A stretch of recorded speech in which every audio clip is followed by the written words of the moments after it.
जिंदगी के लिए भोगों से वंचित रह जाओगे। वो कष्ट के पीछे ये कारण है, तुमने किसी की माँ को जाते हुए देखा है, वो देखो तुमसे रूठ कर तेरी मात जा रही है। जिसको तुमने माँ के रूप में पूजा है, अब उसको धक्के दे रहे हो। कितनी खुशी की बात है, नवरात्रों में कितनी साधना की, और पहला दिन याद करो, हमने धरती पर या कसोरे में रेत ली, मिट्टी ली, उसके अंदर जौ बीजे, और हमारा ध्यान कितना लगा रहा कि माता रानी ने दर्शन दिए, खेतरी माता ने दर्शन दिए हैं। और निश्चय क्या किया कि अगर हमारी खेतरी जैसे जैसे बड़ी होती गई, अभी हमारी कन्या है, अब हमारी माता रानी युवा हो गई है, और जब 5-7 दिनों में कई बार खेतरी पूरे अपने यौवन पर आकर वो बिल्कुल बिखरने सी लगती है, ऊपर वाइट हो जाती है ना हरे के बाद, तो कहा जाता है हमारी माँ बुजुर्ग हो गई है, हमारी माँ बूढ़ी हो गई है।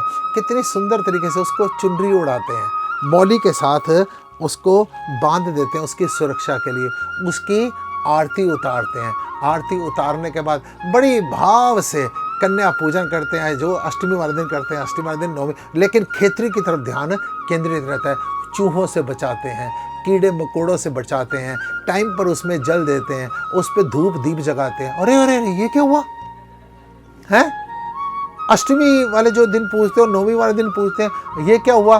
कुछ लोगों को देखता हूँ जो व्यसनी लोग, जिन्होंने 8 दिन मांस मदिरा शराब छोड़ रखी होती है ना, या तो वो कहते हैं यार जल्दी खेतरी बीजन कर, अब आज अष्टमी हो गई है, हैं? वो जल्दी वो विसर्जन नहीं करते। इसका मतलब वो माता रानी को धक्का दे रहे हैं कि तेरी वजह से 8 दिन हमने भोग भोगे नहीं है। प्यारी साध संगत जी, अगर इस प्रकार से उसका विसर्जन करोगे तो याद रखना, आपने 8 दिन तो एक व्रत के वशीभूत होकर आपने भोग नहीं भोगे, सारी जिंदगी के लिए भोगों से वंचित रह जाओगे। और इससे बड़ी गलती क्या होती है?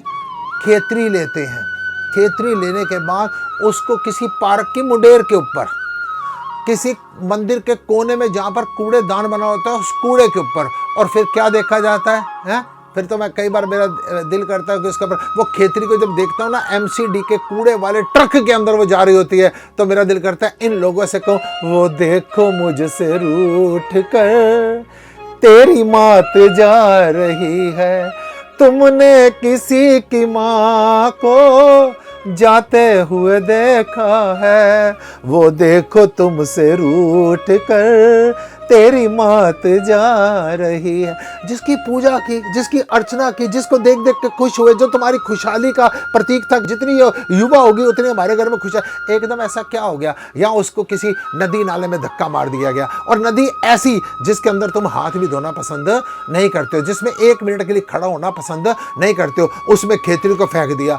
आप अगर मान लो खेतरी को ऐसे विसर्जित कर रहे हैं, पहली बात तो तुम्हारे को दोष है, जिसको तुमने माँ के रूप में पूजा है, अब उसको धक्के दे रहे हो। और दूसरी बात, नदियां जिसको माँ कह के हम पुकारते हैं, गंगा मैया, यमुना मैया, हैं, उनको गंदा कर रहे हो, कहाँ पर तुम्हारे को शांति मिलेगी? अब प्रश्न उठता है, अभी आप पूछ रहे थे स्वामी जी फिर खेतरी को करें क्या?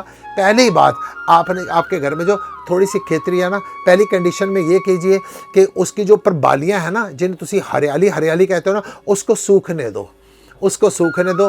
किसी जगह पे जहाँ पर हवन होता हो ना, किसी मंदिर में वो दे दो, वो हवन सामग्री बन जाएगी। दूसरी बात, उस बालियों को गाय को खिला दो।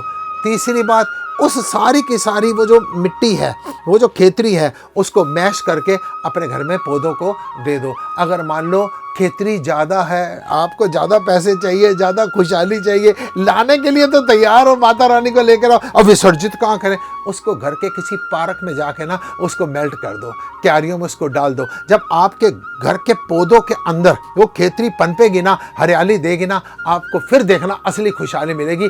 आपकी माँ आपके घर पर है, आपने उसको विदा नहीं किया, और माँ भी घर में रहकर आपको आशीर्वाद देगी, वो आपको बद्दुआएं नहीं देगी, वो आपको कोई उसका दोष नहीं लगेगा। आपकी माँ आपके घर पर रहेगी। खेतरी का जैसे आपने सम्मान से उसका स्वागत किया, इसी प्रकार से विदाई भी अपने घर में ही कर दी।